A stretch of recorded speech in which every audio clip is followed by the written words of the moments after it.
Hi everybody, it's October 25th, 2025.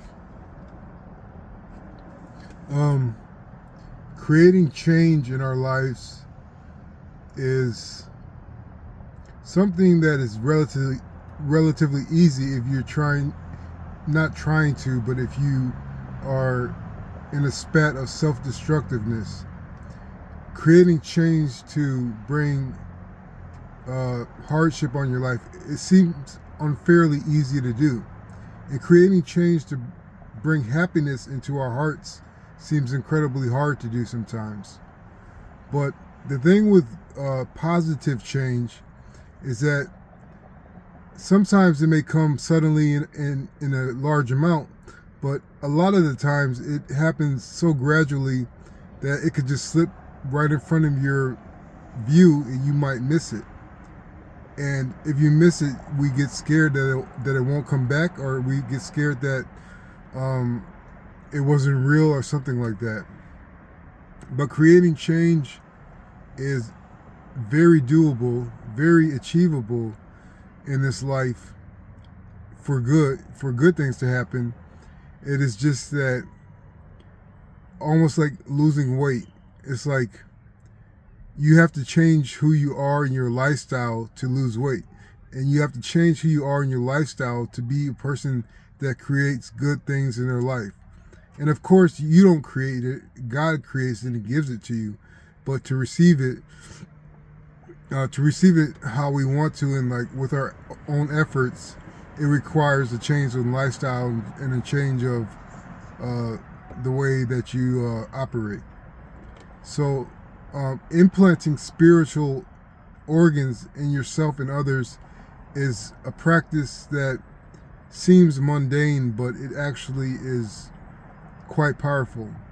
An example for implanting a spiritual organ inside of you, maybe you want to develop your confidence.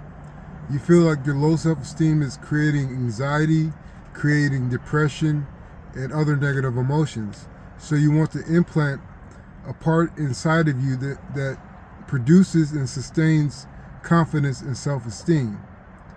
And it may seem counterintuitive because this is an internal faculty, but it may seem counterintuitive, but if you focus on your outside habits, the things that you do, your behaviors, your physical, mental, and emotional hygiene, this is how you implant confidence and self-esteem inside of yourself. You want to start taking care of your responsibilities and stop letting things slide. You want to stay in shape or maintain your shape. So you have to change the way that you approach eating. You have to change the irresponsibility that you have with eating and how much you move your body. So taking care of these things on the outside will eventually create inside of you confidence and self-esteem, because you know that you do things to achieve and to maintain a certain respect for yourself. So maybe you want to implant a spiritual organ into somebody else. And this is very hard because people do not want to be changed by somebody else. And this is not changing somebody else. This may be trying to heal somebody else. If you have a friend, family member, lover, whoever, who has maybe a problem with addiction, and you want to implant a resistance to that addiction inside of them, maybe listening to what they say, because many times when people have addictions, we disregard what they say most of the time because we have an inherent disrespect for them, because we see how they are completely wrecking their life, or wrecking their life enough so that you can notice it. So you inherently, or you naturally disregard what they say half the time. But with these kind of people, if you want to help them heal, you have to listen to them. You have to take what they say as how much pain they're in, and not automatically say they're exaggerating it because they're emotional. That's how they became an addict in the first place. I have seen and I have noticed that a lot of these people that say they have a lot of internal pain, you may not be able to read it in their face and their eyes, but they have you have to consider that they may be going through extreme emotional internal pain, and you can't disregard that when you're dealing with them. Even though they may look like they're happy and completely common on the outside, they may be going through things that would just totally wreck you if you were in their shoes. So listen to them and reward them for sharing their innermost realities with you. And then, as more of an action taking part of helping them, is to not try to give them advice at every turn of the hat.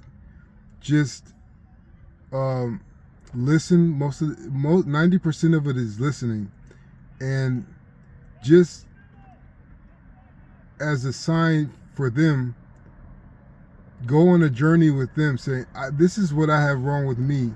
You don't even have to say that they have something wrong with addiction. Just say, I have something wrong with me, and you give me inspiration to change and try to remedy my problem. So go on a journey with them, just the two of you together. Keep accountability with each other, and this way you can impart a spiritual docking together, where you could heal each other in your own special way. So that's how you would help somebody. That's how you would impart a faculty in somebody else that you love or care for, that you have compassion for. And so I guess another thing would be is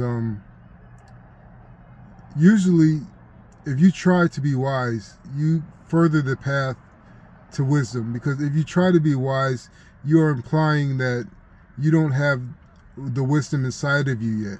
And we all have this very deep wisdom of life inside of us. So to try to be wise, you are furthering the road by illusion. For wisdom is happiness. Wisdom is peace. And the widest way to get to the happiness and peace is to accept your tumultuous, arduous, boring, painful, anxiety-ridden parts of life. You have to get through those and conquer those. And it's not going to be easy.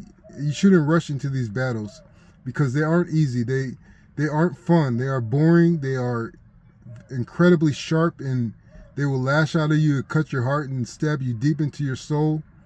So wisdom, having happiness and peace, requires a battle inside, and a battle with your relationships with people and with the circumstances of your life.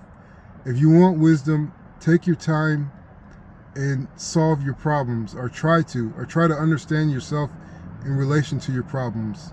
And this will implant the spiritual organ of wisdom into you. And once you have it, it doesn't go away. So I hope this helps. Thanks.